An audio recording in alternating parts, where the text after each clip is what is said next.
To our discussion today, and our focus is the relationship between India and ASEAN countries vis-à-vis China-ASEAN ties.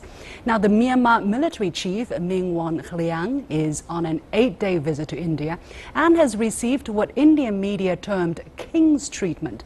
Why does India give such importance to the Myanmar military chief's visit?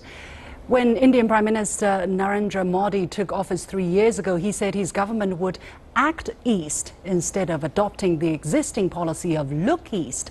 What progress has he achieved and what implications does the policy have on China-ASEAN relationships? For more on the topic, I'm pleased to be joined in New Delhi by Dr. Nagimpal Kipgan, Executive Director of the Center for Southeast Asian Studies at O.P. Jindal Global University, and by Dr. Victor Gao, Director of China-Myanmar Friendship Association. Gentlemen, welcome to the show. Dr. Kipgan, let me come to you first. Why does India give so much importance to the Myanmar military chief's visit, and what do they want to get out of this visit?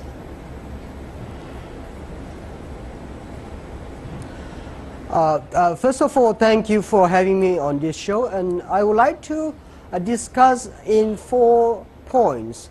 The first point is that if you look at the Myanmar political system or the political structure under the 2008 constitution, the military is still having a very important or prominent role in the system, which means, in other words, there are 3 important ministries. The Home, Defense and Border Affairs are handled or owned by the military leadership or the military hierarchy, and also on top of that, they are also having 25% of seats in all legislatures across the country. So Indian government or Indian leadership quite understand that the role of military is still very important, especially when it comes to security matter. This is the first point why India is giving such a high treatment to the visiting military chief of Myanmar. Yeah, Dr. Kipgan, hold your second point yet. Let me come to that later. But first of all, Dr. Gao, let me ask your take on this question. And also, it is reported that Indian media, that India may provide additional military supplies to Myanmar in order to counter China's strategic inroads into Myanmar. What is your take on this? Well, first of all, India and Myanmar share a long common border, and the 2 countries have very long-standing relations with each other. So in this sense, I think it's not surprising that the Indian side will give high level of reception to the visiting military chief from Myanmar.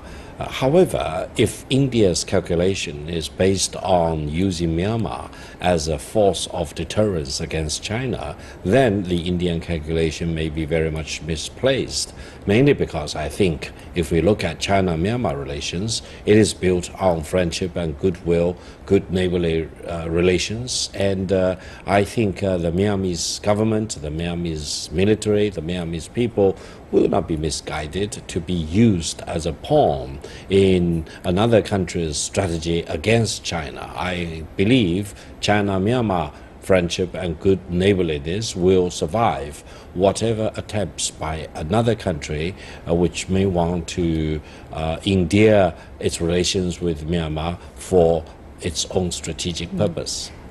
Dr. Kipgan, what is your take to what Dr. Gao just talked about?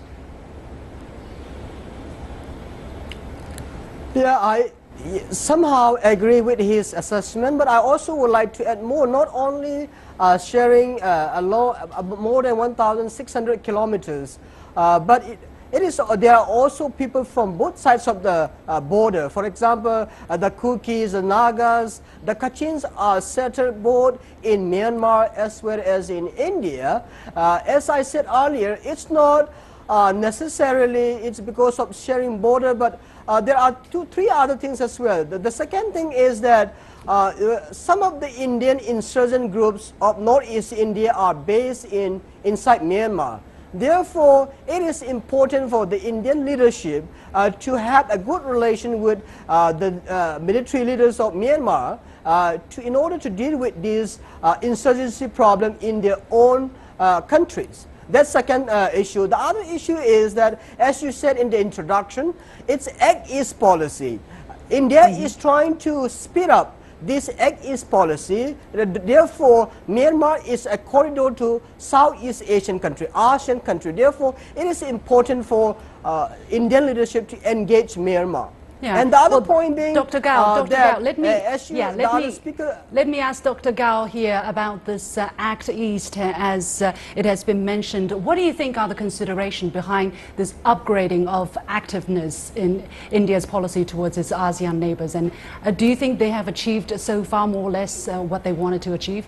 No, I think from the Chinese perspective, we actually welcome India's attempt to put more emphasis on its relations with countries to its east, namely with ASEAN countries as well as with countries in the south eastern and southwestern part of China. And I would say countries like China, South Korea, Japan, and all the 10 ASEAN nations would be very happy to engage with India in economic and trade relations. On the other hand, I think we also want to see that India will behave in a responsible manner, especially in dealing with territorial disputes, for example, and also in dealing with very sensitive issues involving the Kingdom of Bhutan. Now, if these sensitive issues can be taken care of, I think we will all benefit from closer economic and trade ties between India on the one side, as well as with ASEAN countries, as well as with countries like China, Japan, and South Korea. We welcome more engagement with India. Dr. Kipken, what is the Myanmar perception of all of this? I mean, you are originally from Myanmar. What do the Myanmar people feel about India's this latest policy? And also, we know that every country actually is conscious of Myanmar's strategic location is at the confluence of the Indian and Pacific Ocean. So given that China has interest in the Indian Ocean and India has interest in the Pacific Ocean, how could Myanmar leverage its natural advantages? See, if you look at during the years of pro-democracy movement, China was a staunch supporter of the former military regime of Myanmar, and in the aftermath of 1988 pro-democracy uprising, India was also a strong critic of Myanmar. But what happened after the introduction of Look East policy in the 1990s? India shifted its policy from Look East and now upgraded to Act East policy. And the opinion of the Myanmar people largely is that they would like to have good relation with each neighboring countries. So if you look at the words of Aung San Suu Kyi, who is the state councillor, she often says that we would like to have friendly neighbors, which means in other words, Myanmar is playing a very careful balancing game between India and China. By engaging with India, I do not necessarily believe that Myanmar is going to abandon or Myanmar is going to have a different policy toward China. I think China is also very important. If you look at the investment, China remains the largest investor and the largest trade partner for Myanmar. And India is picking up. I think Myanmar is trying to have a good relation with not just dependent on China, but also turning toward India for economy and other sectors as well. Dr. Gao, it is reported that for the first time in its history, India may invite 10 ASEAN leaders to join their Republic Day parade next year. How do you look at this unprecedented diplomatic move? I personally believe such events should be welcomed or even should be encouraged.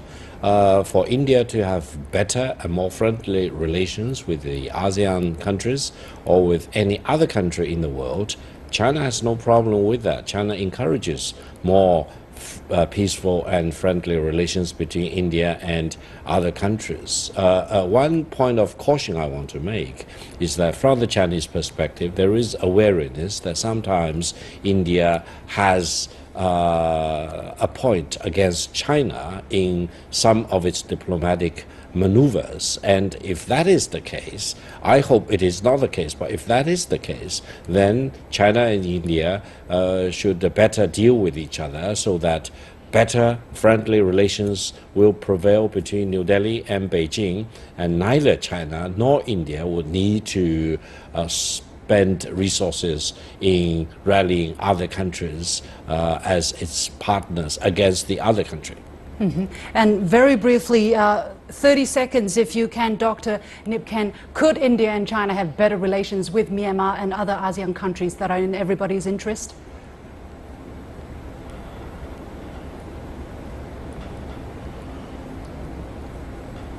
Are you talking to me? Yes, please. Yes, I think Myanmar is going to establish good relations with countries such as China, India, even the United States, even Japan and Australia and South Korea as well. It's in the interest of Myanmar. It's just opening up in recent years. Myanmar wants investment.